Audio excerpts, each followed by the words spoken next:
செயற்கை இலைகளாலான உடைகளில் நெகிழிப் பொருட்கள் இருக்கும்.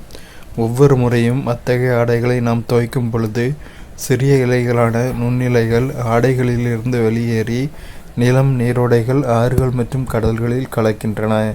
கடலின் மேற்பரப்பில் மிதக்கும் தொடர்ச்சியான கரிம மாசுபடுத்திகள் மேற்சொன்ன நுண்ணிய இலைகளில் ஒட்டிக்கொண்டு ஆபத்தான மாசுபாட்டை உண்டாக்குகின்றன. கடல்வாழ் உயிரினங்களான இறால், மீன் போன்றவை நுண்ணிய நெகிழிகளை தமது இயற்கையான உணவு ஆதாரம் என்று எண்ணி உண்கின்றன. அத்தகைய நெகிழிகளை உண்பதால் பலவித நச்சுகள் கடல்வாழ் உயிரினங்களின் உடலுக்குள் சேர்கின்றன. அந்த கடல்வாழ் உயிரினங்களை மனிதர்களாகிய நாம் உண்ணும் பொழுது உயிரினங்களின் உடலில் தங்கிய நச்சுகள் நமது உடல்களை அடைகின்றன.